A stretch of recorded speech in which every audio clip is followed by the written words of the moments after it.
Hi viewers, welcome to DK vlogs. నేను మీ దీపాని. ఈరోజు ఎంతో రుచికరమైన టమాటా పులావ్ని ఎలా చేయాలో చూద్దాము. దీనిని ఎంతో సులభంగా త్వరగా చేసేయవచ్చు. ఇంకెందుకు ఆలస్యం, ఈ రెసిపీని ఎలా చేయాలో చూద్దాము. టమాటా రైస్ కోసం ఇక్కడ నేను 1 గ్లాసు రైస్ని తీసుకున్నాను. దీనిలోకి నీరు వేసి బాగా కడిగి అరగంట సేపు నాననివ్వండి. ఇప్పుడు స్టవ్ వెలిగించి కుక్కర్ పెట్టుకోండి. అందులోకి 3 టేబుల్ స్పూన్ ఆయిల్ వేసుకోండి. ఆయిల్ వేడైన తర్వాత 1 టేబుల్ స్పూన్ జీరా, 3 బిర్యానీ ఆకులు, చెక్క, లవంగాలు, స్టార్ ఫ్లవరు, కొంచెం జీడిపప్పులను కూడా వేసుకుని వీటిని బాగా ఫ్రై చేయండి. మంట అనేది లో ఫ్లేమ్లో పెట్టుకోండి. తర్వాత కట్ చేసి పెట్టుకున్న ఆనియన్ ముక్కలను కూడా వేసుకొని గోల్డెన్ బ్రౌన్ కలర్ వచ్చేంత వరకు బాగా ఫ్రై చేయండి.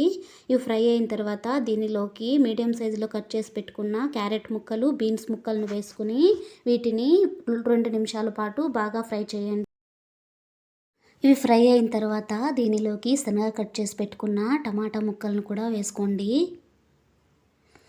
టమాటా ముక్కలు మెత్తబడేంత వరకు బాగా ఫ్రై చేయండి. దీనిలోకి 1 టేబుల్ స్పూన్ ఉప్పును వేసుకుని 2 నిమిషాల పాటు టమాటా ముక్కలను మెత్తబడనిండి.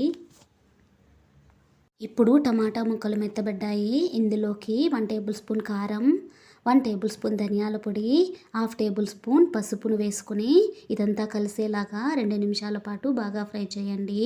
మంట అనేది లో ఫ్లేమ్లో పెట్టుకోండి.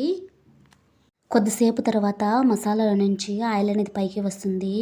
అప్పుడు ఇందులోకి మనం ముందే నానబెట్టుకున్న రైస్ను వేసుకోండి. ఇక్కడ నేను 1 గ్లాస్ రైస్కి 1.5 గ్లాసు బియ్యం కడిగిన నీళ్ళని తీసుకుంటున్నాను. దీనిలోకి కొంచెం కొత్తిమీర వేసుకుని ఇదంతా కలిసేలాగా ఒకసారి బాగా కలుపుకోండి. తర్వాత కుక్కర్ మూత పెట్టి 3 విజిల్ వచ్చేంత వరకు వెయిట్ చేయండి. తరువాత కుక్కర్ చల్లారి నుంచి మూత తీసి చూస్తే ఎంతో రుచికరమైన టమాటా పులావ్ రెడీ.